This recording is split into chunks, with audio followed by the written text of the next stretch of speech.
नमस्कार. जनहित एक्सप्रेसमध्ये आपले सहर्ष स्वागत.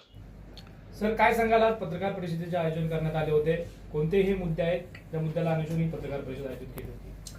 महाराष्ट्र मंदिर महासंघाची स्थापना ही 3 वर्षापूर्वी जळगावला झाली आणि त्याच्यानंतर द्वितीय अधिवेशन हे ओझरला झालं आणि तृतीय अधिवेशन हे शिर्डीला झालं.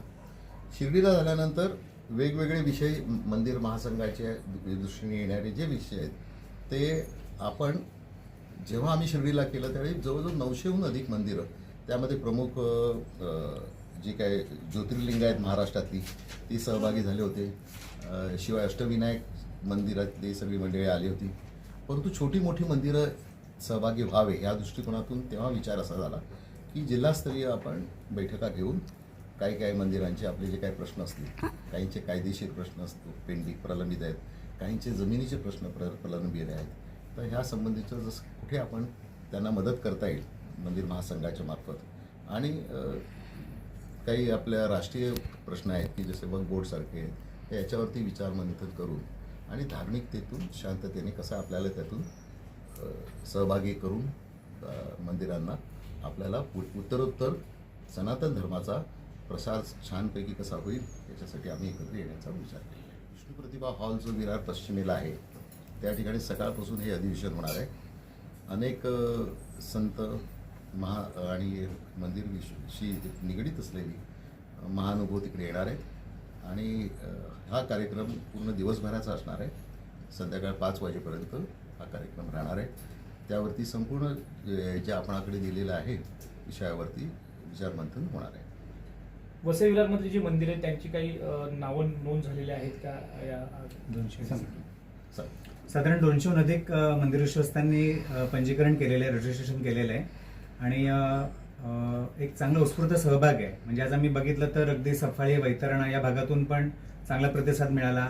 डहाणू असेल, पालघर जिल्ह्यातला काही ग्रामीण भाग आहे तिकडनं पण खूप चांगला प्रतिसाद मिळाला आणि लोक म्हणजे स्वतःहून विश्वस्त याकडे आकर्षित होत आहेत, पंजीकरण करत आहेत आणि एकमेकांचे रेफरन्स अजून साधारण जे आता जे त्यांचं ट्रस्ट आहे त्यांना प्राधान्याने या ठिकाणी बोलवलंय की जेणेकरून त्यांचं एक संघटन निर्माण व्हावं, त्यांच्या माध्यमातून जे रक्षण आहे मंदिराचं संस्कृतीचं ते साध्य व्हावं या दृष्टीने पहिल्या टप्प्यात त्यांचा विचार केला. पुढच्या टप्प्यात तो पण विचार करत आहे. लिगली जी मंदिरं आहेत जे जास्त करून आम्हाला जो डेटा मिळाला आहे तो आपल्या चॅरिटी कमिशनच्या माध्यमातून मिळाला आणि जेवढं आपल्याला परिचित आहेत त्यांना आपण प्रयत्न केला की भेटायचं आणि त्यांना बोलवायचं, संघटित करायचं. वसई तालुक्यात मला वाटतं प्रथमच हे अधिवेशन होत आहे.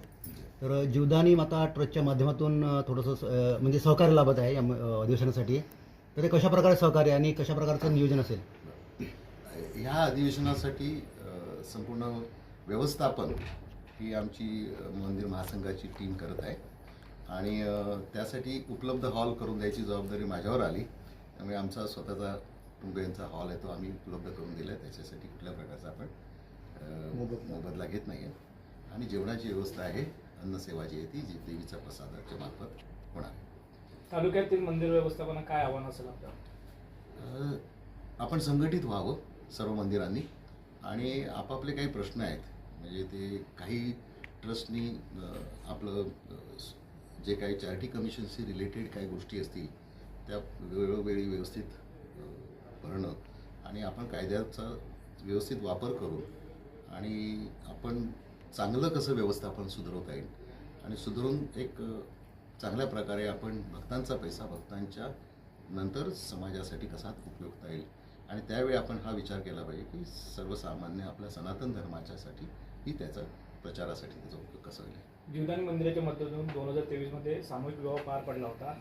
मोठ्या संख्येने विवाह झाला. आता नियोजन केलेलं आहे का? आता आम्ही काय केलं आहे की त्यावेळी आम्ही काय केलेलं ते 2023ला तिथे जाऊन आम्ही पाहिलं. त्याचं आम्ही ओव्हरऑल कॉस्टिंग पाहिलं तर ते आपल्याला बाहेर जाऊन पुढे मॅनेजमेंट करायला त्रासदायक होतं. त्यामुळे आपलं जीवदानी मंदिरकडे आपल्याकडे एक स्वतःचा आपला हॉल आहे. त्यामुळे दरवर्षी आम्ही 2 वेळा आपण त्या लग्नाचा जो सीझन असतो त्यामध्ये आम्ही आवाहन करतो लोकांना आणि गेल्या वर्षी आम्ही त्याप्रमाणे सुमारे 70 ते 70 सामूहिक विवाह 2 सेशनमध्ये आम्ही करण्याची व्यवस्था केलेली आहे.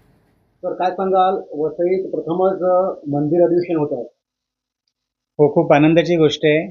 21 तारखेला 21 मार्च रोजी पूर्ण दिवसाचं एक दिवसीय मंदिर अधिवेशन हे विरार पश्चिमेला आयोजित करण्यात आलं आहे. महाराष्ट्र मंदिर महासंघ, श्री जीवदानी देवी संस्थान आणि हिंदू जनजागृती समिती यांच्या संयुक्त विद्यमानाने हे अधिवेशनाचं आयोजन करण्यात आलं आहे.